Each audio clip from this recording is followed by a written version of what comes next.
In a world where hustle culture collides with wellness warnings and workplace demands keep evolving, how do we stay sharp without burning out? How do we navigate the endless stream of wellness trends while actually getting results? This is the Work and Wellness Podcast, and I'm your host, Ange Davis. Drawing from my own journey of wins, stumbles, and honest revelations, I'll be bringing you raw, unfiltered conversations with experts and inspiring guests who've been there, lived it, and found a better way. Together, we'll cut through the noise and workshop what it really means to be well in today's workplace. No more choosing between success and sanity. No more sacrificing health for achievement. Whether you're struggling with burnout, searching for purpose, or simply ready to work smarter, not harder, you're in the right place. This is real talk about real solutions for real people. Let's get into it.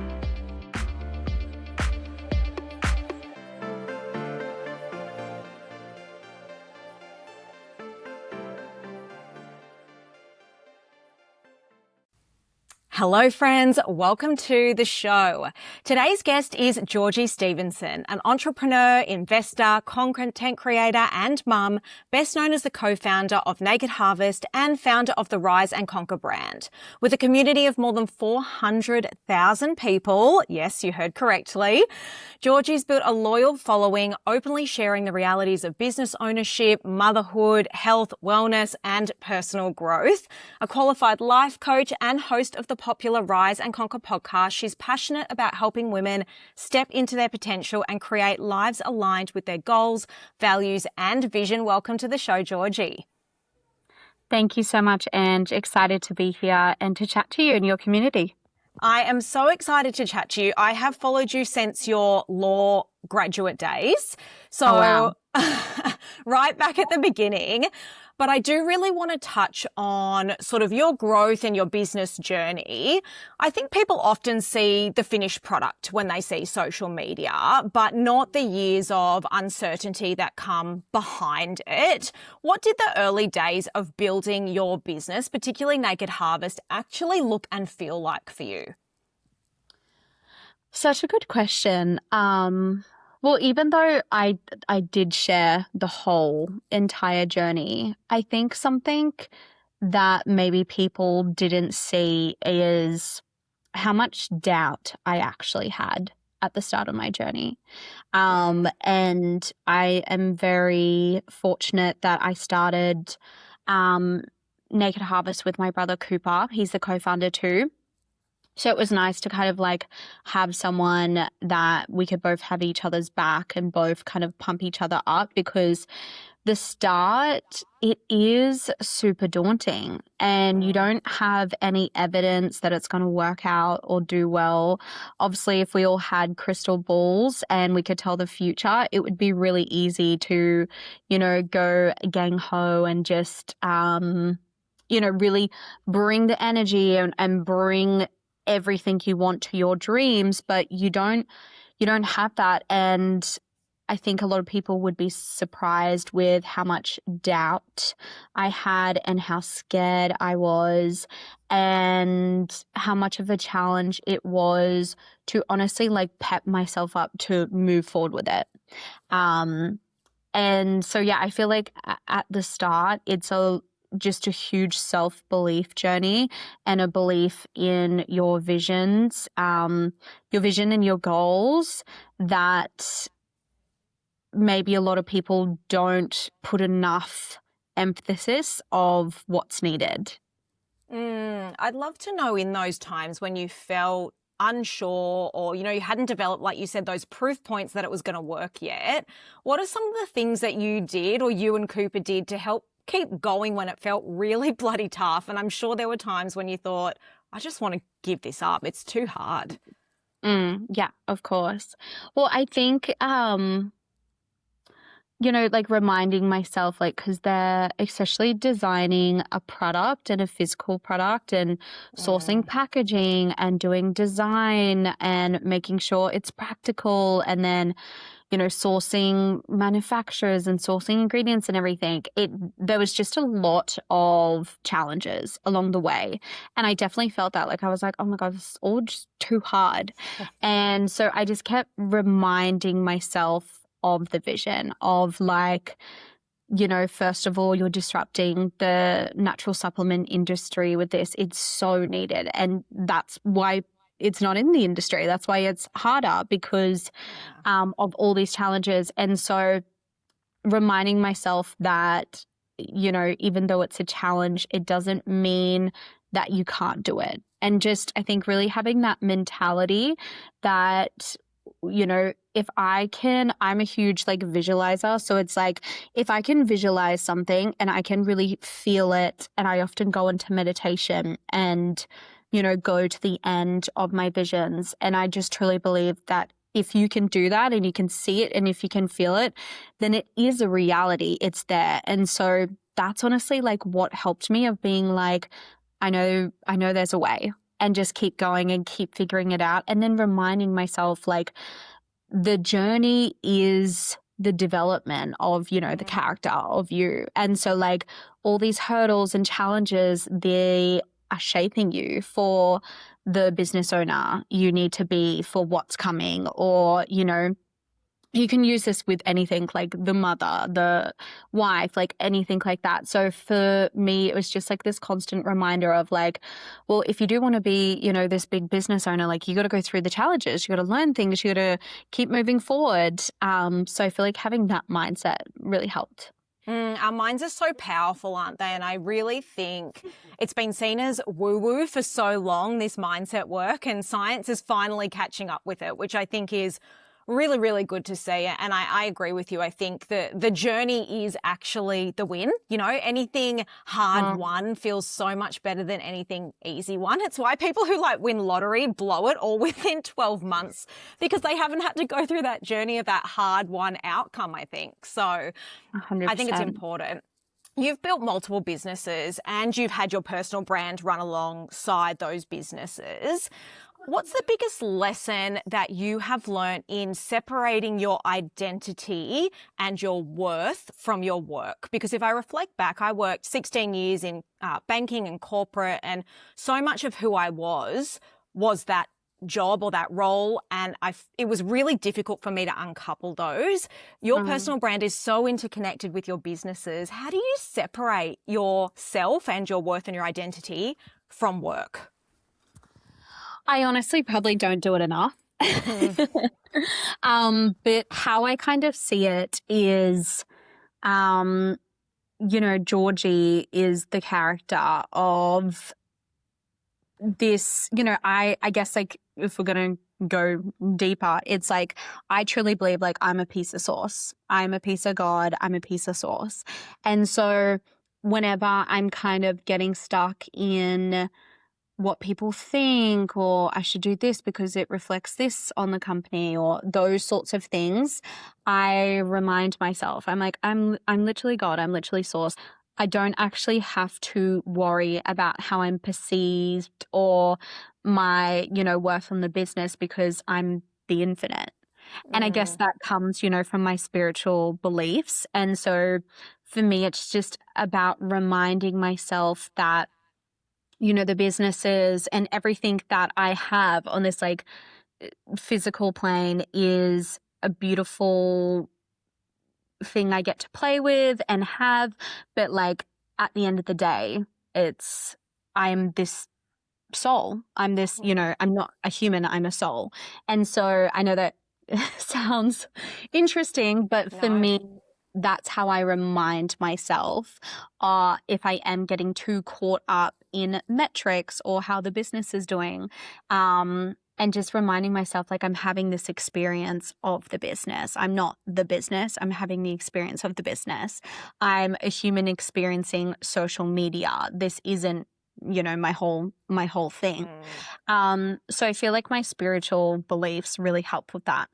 I really love that. I actually went and saw David the Medium. I don't know if you know who he is, on Thursday night. He's like this medium who connects with obviously the past life and my dad died, but he says something similar around that we are all souls and, this is our human experience, but as long as you're connected with your soul, then that's how you sort of disconnect from that or criticism on social media, especially with such a following. No doubt everyone's got an opinion on everything, right? So being able to disconnect from that and stay connected sort of to you and who you are as a soul. You speak a lot, obviously, we just touched on it, about mindset and manifestation. What do you think people misunderstood or misunderstand the most about creating the life that they want? I think, people have this misconception that manifestation is like magic. Like it's like you're wishing for something and it appears. And even though when you're in alignment, when you're in flow with, your true purpose and your soul, it does feel like that.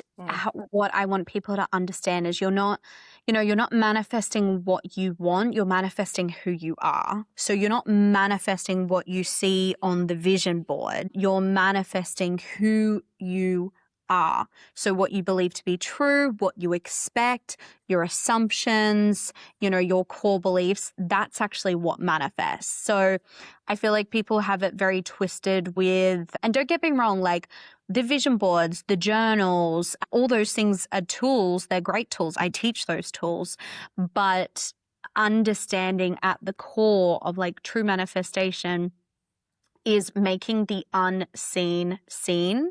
So it's why people use the term like you got to be delulu. And it's also understanding that you're manifesting who you are, not just like, I want a red Ferrari, you know, if that makes sense. And so that's why a big part of manifestation is identity and self-concept work, to really understand of like, who do you think you are? What do you think is possible? And when you're able to change your concept of self, what you believe you're worth, what you believe will happen for you, what you believe someone like you has in this experience, that is when manifestation becomes, I'll use the word easy. But I feel like not a lot of people can comprehend that because of just so much shit online. Yeah. Yeah, it's almost like if I just put it on a vision board and go about my life and do nothing else, then it's all going to come to fruition. And I think that's probably where it gets a bad rap, right? Like it's just like, Totally. Yep, I'll just sit there, put it on my vision board and it'll come to life. But if I'm summarizing correctly, who do you need to be? Who are you and how do you need to develop yourself to get those things on the vision board, or who is the person that ultimately, I guess, has those things? So rather than focusing on the outcome, focusing on the self. Yeah. And I think think about it from this perspective. So like I'm currently 31. I've got, 2 children. I have 2 7-8-figure businesses. I feel like I have a great balance in life, etc. There has been a lot of different versions of Georgie. And if I'm looking back, my reality matched every version. So think about Georgie when she was 21, who chose law to please her parents, to be valued in society. That's what she thought her worth was tied up on. What I experienced in life and my reality matched that identity. I'm obviously a completely different person, and that's why I'm experiencing a different life. I'm still Georgie. I literally just did self-concept work. And so a lot of people can't grasp that. They just think, oh no, I was born this way. This is the hand I was dealt. But what they don't understand is they can literally just change internal and the external will change. But most people can't grasp that because it feels too like the external is so finite. It's so true. But we know things can change in an instant. But how they change in an instant is truly just the internal work. I agree so much with that, even, at a high level. I think, I came from a lot of financial instability as a kid and completely changed my own outcomes in life. And I do believe that we don't have to be, to most extent, a victim of our circumstances, and being able to do that self-work is really important. I think along the way, none of us come out unscathed without limiting beliefs, though. There are always limiting beliefs that come through, I think, just through the way we grow up, the way school is, maybe through our parents or our experiences. What limiting belief do you think has taken you the longest to overcome, or maybe was the most difficult for you? Totally. And if you think about it too, is like we all have to have those limiting beliefs because how else would you know who you are? So it's like, how else would you, for me, now experiencing a life where I do have wealth, I do have abundance. My childhood wasn't like that. How would I know if I'm abundant if I didn't start off not abundant? And so people get really caught up in the, no, but I'm not abundant. And I'm like, that's the start of your story. You need to go through the middle. Whereas they think they just get to start with it. I honestly think the biggest one that I have come so far, but I still feel like there's more, is the limiting belief of you do have to work really hard to have success. And I feel like I have done a lot of work on that, but mostly disproven it through financial means. So it's like I have so much evidence that the less I work, the more I can have financially. But I still think there's threads of my self-worth around working. And I see it so much in my parents. And I can see like that's their, biggest shadow, biggest thing. And even I had a conversation with my best friends on the weekend about it. I'm like, oh, I know that we've spoken about this belief, but I feel like there's, new level, new devil. So even though I've come such a big way, I feel like the whole, you have to work really hard. Like there's just so much hustle culture and so much worth on what you achieve and, how much your business makes or what title you have or what degree you have. And even though I do feel like I've come such a long way, I do feel like there's a new level from like dropping my ego sort of vibes that I really want to explore in my next chapter. I think you're not alone there, Georgie. I think it sits with a lot of us. I certainly fell and still feel, if I finish at 3, I'm like, oh my gosh, what am I doing? What else should I be doing? This is so lazy. I need to like go and do some more work. Is all my business going to dry up if I stop now? And so I think it is almost our parents' generation reflection onto us about their perspective on work and what we got taught, I think, as kids on sort of how you do that. And I think it's perpetuated online by some of the, the marketing bros and things like that and, how you have to work. You've obviously had a lot of success. How has success changed your definition of success? I grew up in a family, we definitely, we had so much love and we had so much support and it was very stable emotionally, but there was a huge, financial aspect and money story of like, you have to work really hard for money and there's never enough and we'll never experience that sort of wealth. So I felt like at the start, especially in my 20s, it was all about just financial success and building something I'm proud of. At first, I started doing law and became a lawyer. So that's such like a status success in, you feel me on that. And then started the business and it was very, metric orientated and that sort of thing. And then probably when I birthed my first daughter, Ivy, I really struggled postpartum and I went through whole, ego death and awakening and also my Saturn return. And I felt like for the first time, that's when I was like, oh my God, who am I without these titles and without this success, etc. And it took me to a really dark place that honestly took about 18 months to crawl out of. But now, since doing that work and really, doing inner child work and working through trauma and all those sorts of things, my biggest like metric of success is, am I happy? Like, do I feel joy and presence? And my, biggest pillar is my family. I have 2 daughters and my husband. And so everything is obviously orientated around them. But even we've started restructuring our 2 businesses around wait, are we actually like getting joy from this and loving doing this, or are we just doing it because we think we have to and it's making money?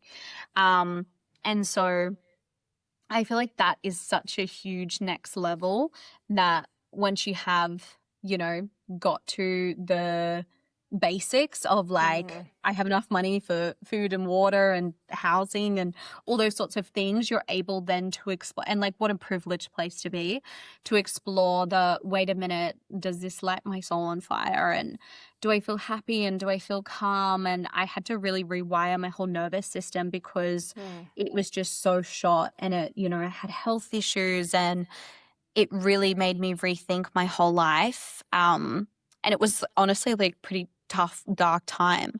But now I'm on the other side. I'm so glad I went through it because it's changed me so much with my values and my priorities. And I'm able to shut off and be so present with my daughters and my husband. And yeah, I just feel like that's true success for me now.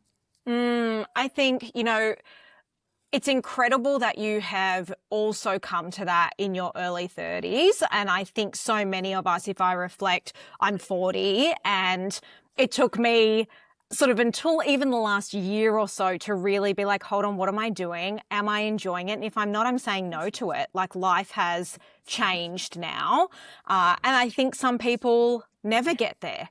Some people never get to the point where they think, am I enjoying it, and is happiness my version of success versus, other things. So I think that's amazing.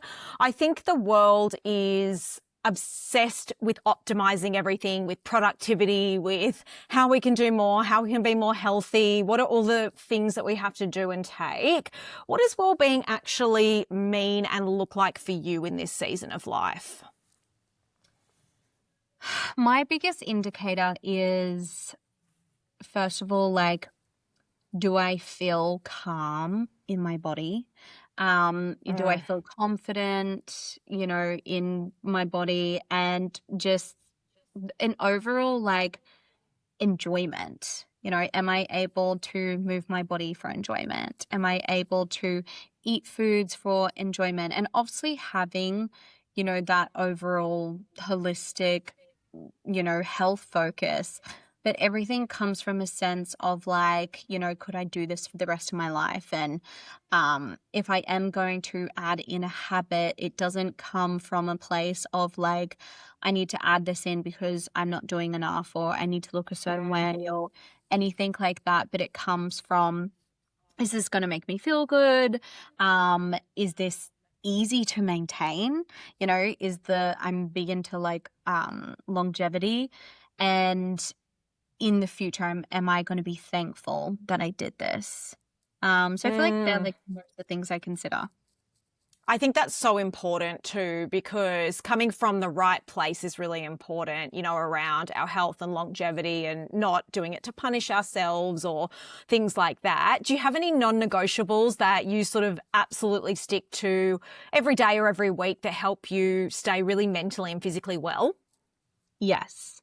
Like, honestly, just like very simple. I'm a year postpartum, and I feel like just like the very simple things of, getting movement in. For me, I do 3 like Pilates classes, and then I have a walking pad at work. So if I'm just doing like light admin work, like I always jump on my walking pad just to try and move my body because I am sitting down a lot. Obviously, a huge thing is no phone before I go to sleep or when I wake up. I know that's not like, I guess it is definitely health, but like huge for mental health, and just to not be sucked into the world before you've given back to yourself is so important. So that's a huge habit that I've implemented that just makes the world of the difference. And then I'm huge on like my stacks. Obviously, I got a supplement business. Which for me is creatine, collagen, greens powder. I have that every single day. Has been amazing to rebuild everything postpartum. And then just eating foods that, I like. But honestly, also, I wouldn't say I'm 100% on everything.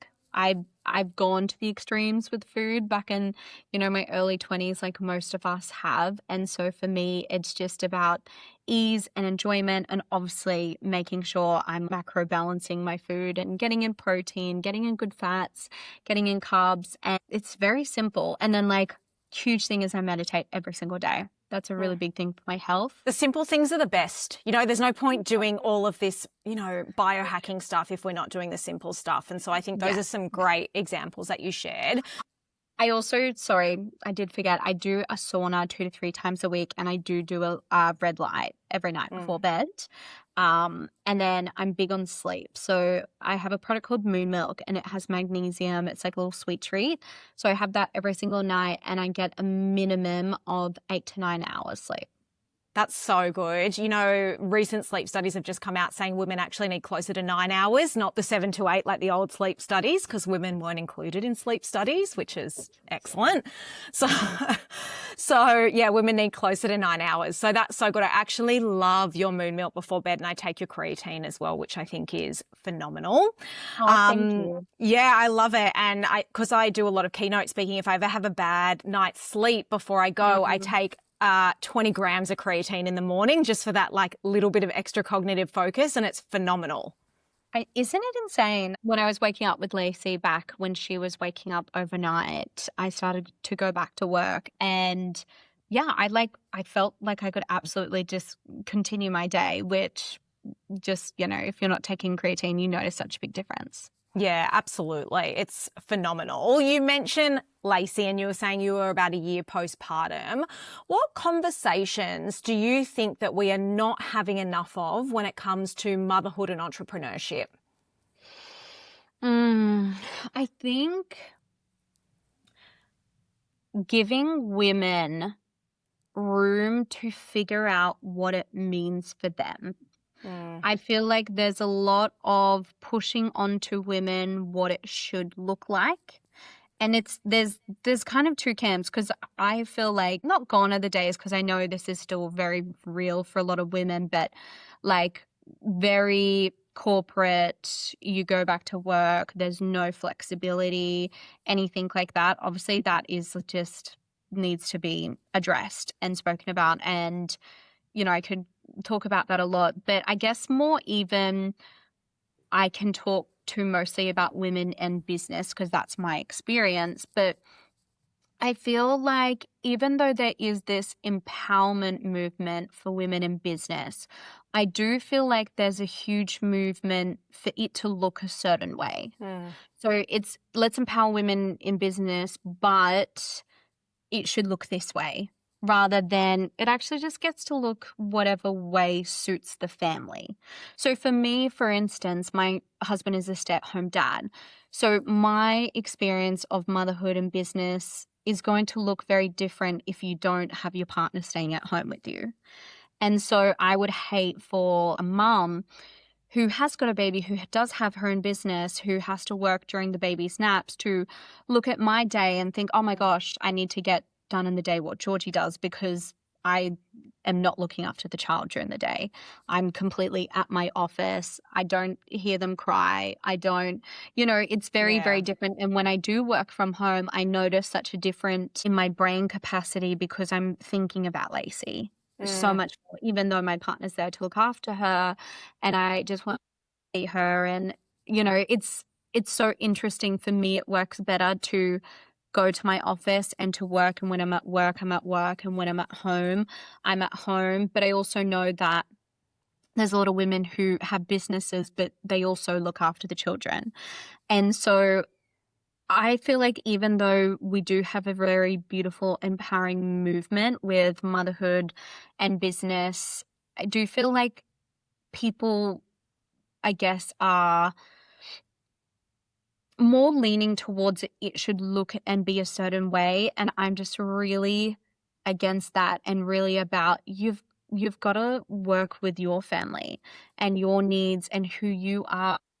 It's so different because, that I've on my podcast, sorry, I've interviewed women in business who, it's 6 months and they put their baby in, daycare, because she's like, no, my career is my focus. And that should be celebrated. She has the means. It's what she wants to do. Whereas there's other mums who are like, oh no, the whole point is to not have my child in care, but to do my business. And that should be celebrated. But also her capacity is going to be very different. And so I feel like women in business can be a bit of a nuance where I just think there needs to be a lot more space for open conversations and really understanding how different it can be. Just the title, a woman in business, can mean so many different things and have so many, different meanings, but people being more open to that rather than thinking it should look and be a certain way. And also, I think it is glamorized, women in business and mothers in business, and it's really not. It can really be the most difficult thing ever. And so just making sure people, are not glamorizing it too much, because it's layered, isn't it? It's quite complicated, because it is biological as a female to want to look after your children. And so not that I just don't think it is actually for every female. But I feel like it's put on a pedestal of the thing to do these days. Does that make sense? Absolutely. I know it's controversial, but I don't think it's controversial at all. I think there's a couple of things in that, Georgie. Like, we need to give each other more grace to lead into how we want to lead for ourselves. You know what I mean? Like, what looks like business for you looks different for me, looks different for someone else. And sometimes if we look too much at the external world, we can actually forget to connect into ourselves and what it means for us in this moment and what works for us and our families, because everything is nuanced in general. And I agree. Motherhood or not every person is designed to run a business. Like, it is a lot harder than what people think it is. And so it's okay if you want to have a corporate job or work in a shop or whatever it is. Whatever works for that individual, I think, is okay. And everything online is so black and white these days that I think there's no paradox allowed. Like, if I think this way, then you can't be right. If I'm right, you're not right. And I just don't think that's true. Things can be right for each individual. And so I think that's a really important point. When you started your businesses, they've obviously grown to a point where you lead teams now. And often when people start businesses, they don't do it to lead teams. They do it because they're passionate about the business or the product. What have you learnt about leading people that you could just never have learnt from reading a book or, going on a course? Oh, such a good one. Honestly, it's such a difficult, rewarding part of owning a business is the team side. I genuinely feel like if you, as the leader, you need to have the vision. You need to be able to say to people, like, this is where we're going, this is what it's all for, and keeping them, motivated by that vision. That really is your responsibility. And then I truly believe it's like trusting people to work in their capacity and in their zones of genius. And I've just seen from my experience, like, when you try to micromanage people too much, you're just, you're not letting them blossom. And I feel like the best work that has been done are from people who you kind of like let the reins go a bit and you let them step up, and doesn't always work out, but it more often does. And then also I feel like the biggest thing as a founder is you think you're the one that can do it the best.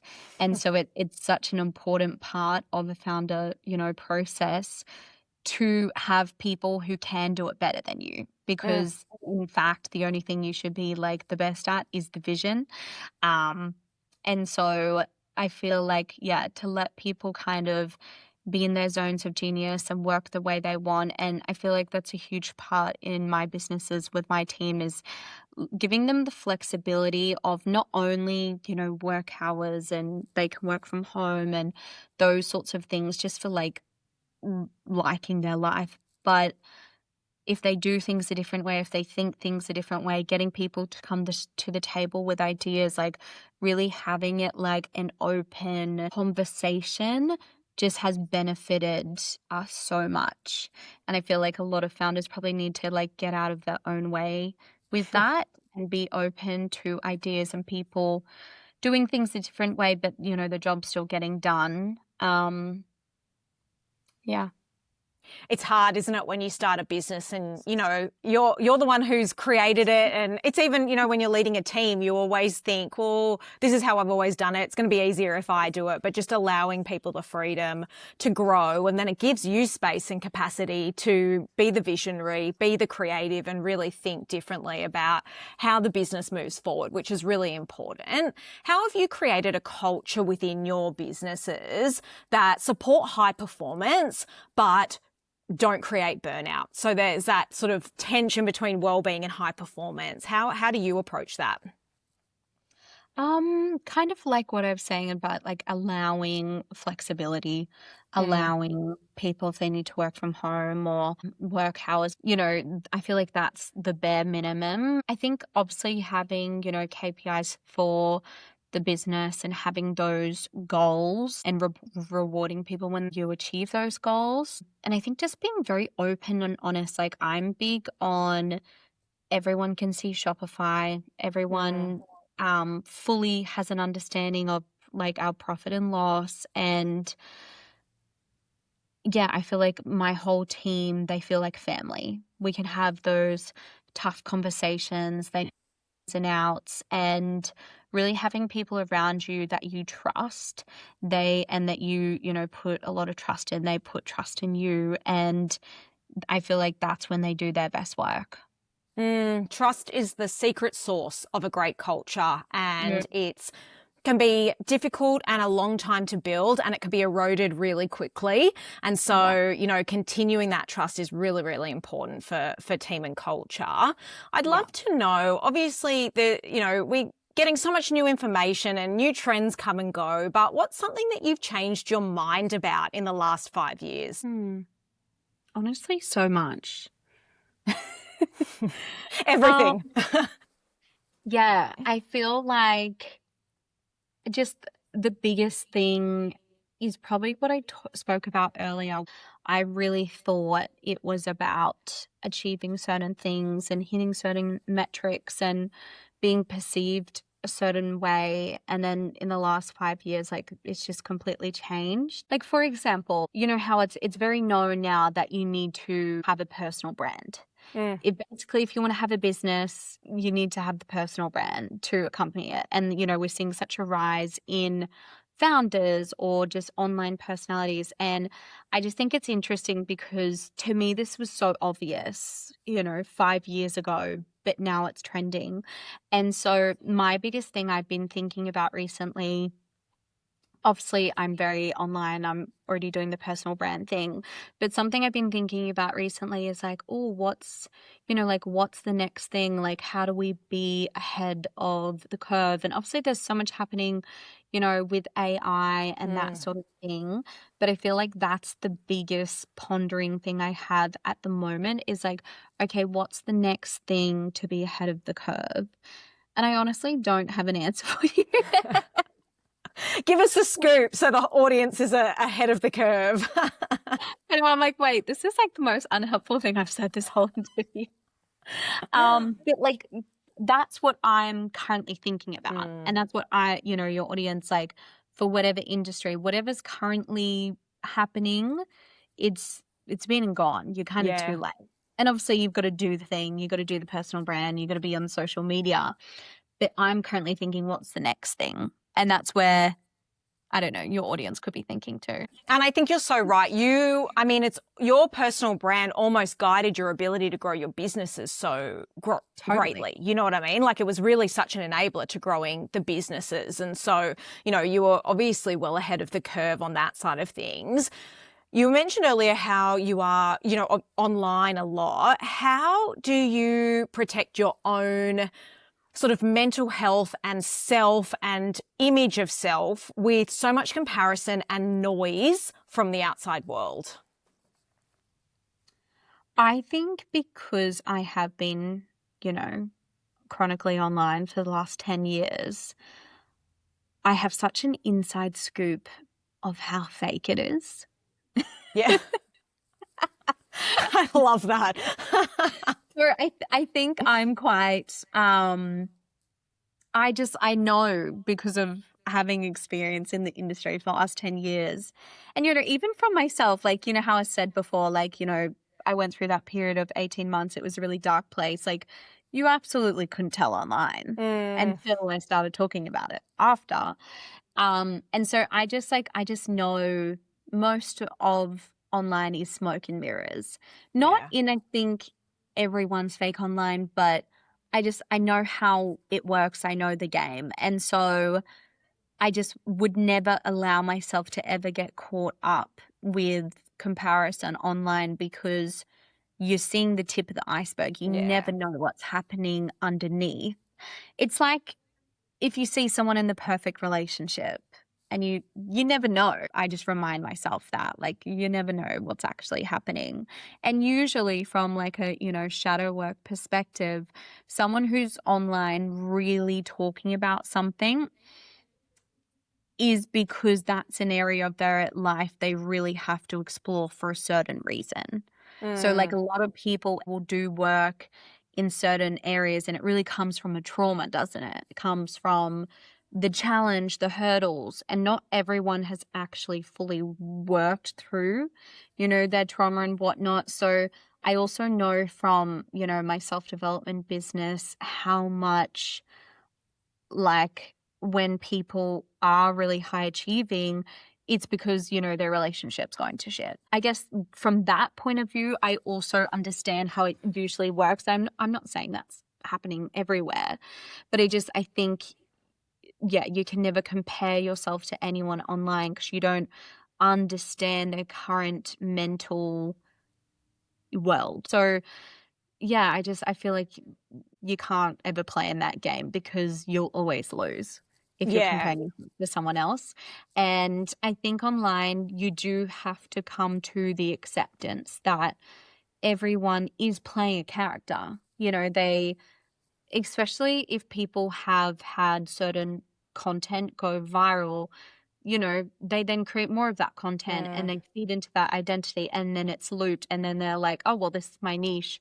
And so it's all perception. It's all a facade to, guide them to whoever. And that's fine. And that's like who we are as people. Like if you think about it, that's how you create a self. That's how you create a human experience. So there's nothing wrong with that. But understanding that it is a curated experience online. And so you can just curate your experience. And I think for me too, I'm just big on boundaries. I'm big on no phone before bed. That's before bed and when you wake up is the most potent time to rewire your subconscious. So if you're looking at content that makes you feel like shit, you're literally rewiring your brain to constantly feel like crap, to constantly, compare yourself, etc. And it's like, it's the worst thing you can do. So like just having strong boundaries where you don't do that. Like if I want to get on my phone before bed, I literally say to myself, Georgie, you're not a child. You're not a 12-year-old on their iPad. Like have some self-control. Yeah. And when I am on social media, I'm very active with if something comes up on my feed or my For You page, I'm big on pressing the not interested button. I'm also very like if there's any news stories that's just sad or heartbreaking or constant things that put me into a mentality where I think the world is a certain way, I'm big on pressing not interested and very much curating my feed. Like honestly, the only content I have on my feed is like, I think I could even go onto my Instagram and show you, but it's like entrepreneurship, leadership skills, consciousness, manifestation, and probably family content and parenting tips.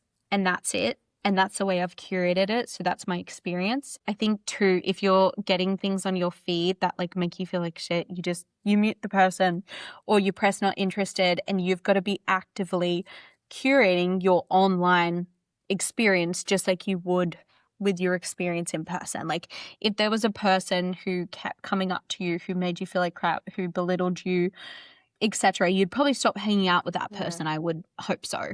So you should also be doing that online. It's so true. You've touched on so many important points there. I think you see the tip of the iceberg online, like you just see what people choose to want to share, which is totally fine. You don't have to share every minute of your life. But I think recognizing that, but also thinking if you think you want to swap lives with someone, you don't just get the good stuff, you also get the shitty stuff that you might not be seeing. So really thinking about that, right? You wish that you could be like someone else. Well, what is all the tough stuff that they've gone through or that they have to deal with? And you have to take that too, not just the good. So I think that's really important. I agree, no phone before bed, because our brain lays down memory and creates new neural pathways when we sleep. And so whatever you look at before bed becomes literally your new neural pathways. So I think that's super powerful. And I'm going to start telling myself, Ange, you're not a 12-year-old. You get to choose not to be on your phone at night. So I think that's great. I need to have that on loop. I'd love to finish with what is one wellness trend that you think is completely overrated? You know the red lights that are for your face? Oh, yeah, the face masks. Yeah. I think they're not strong enough to actually do anything. I've just got some insider knowledge and been told they're an absolute waste of money. Red light is amazing but you do need it to be a certain strength. But I see it so much. And I think with any wellness trend, you'll always find like a component of it, but, you know, they've taken something, but you're not understanding the research or that sort of thing. I also think, controversial opinion, but like cold plunges for women aren't great. I think for our nervous systems, I agree. Yeah. My husband loves it. We've got a sauna and ice bath at home, and he's always like, get in the ice bath. I'm like, no, it's not good for my nervous system. It stresses me out. No, I think it's if you are, you know, a fast-paced person and like a woman who does experience a lot of cortisol, you know, peaks during her day and whatnot, I think it's the last thing you need. Yeah. I think there's other ways that we can build resilience by doing hard things that don't have to be an ice bath for our system. Is there anything else that you'd love to share today, Georgie, based on our chat that you feel like was just an idea that popped into your mind that you think the audience needs to know? I feel like I'd love to just end it to say with, you know, I have been talking about this theme of like your experience, and I feel like, you know, we can get very caught up in it should look this way and it should be this way and this person's doing this online. And truly for anything, for wellness habits, for business, for your self-development, anything, the best thing that you can do is quieting the external noise and like going internal and coming back to self.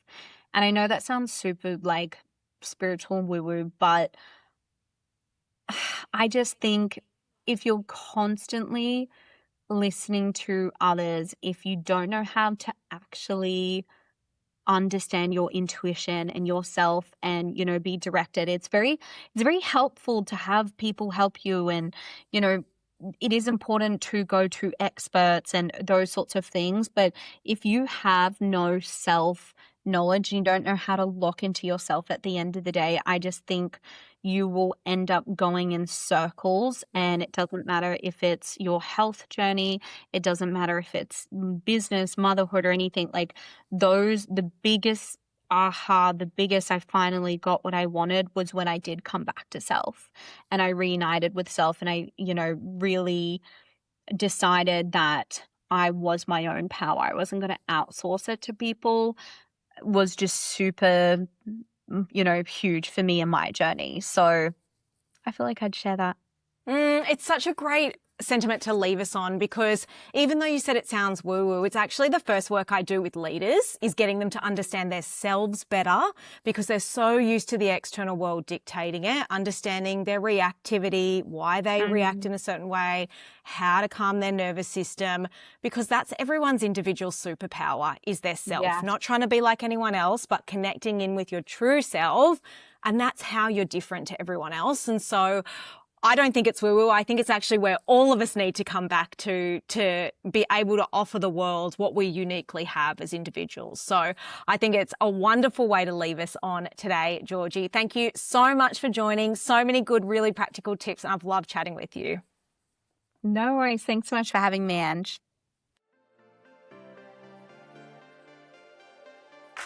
Thanks for joining me on Work and Wellness. If today's episode resonated with you, remember, someone in your network might need to hear this too. Share it with a colleague or friend who could use these insights. I'd love to keep the conversation going, so find us on Instagram at Mind Your Grit, where we share daily tips and continue these discussions. And if you found value in today's episode, please take time to rate and review the show. It makes such a huge difference and helps other people discover conversations they might really need. Don't forget to hit subscribe so you never miss an episode. Each week, we're building a community of people who believe that success and well-being go hand in hand. You can find the notes, resources, and links from today's episode at mindyourgrit.com. This is Work and Wellness with Ange Davis. Your work matters, your wellness matters, and this is where it all comes together. See you next week.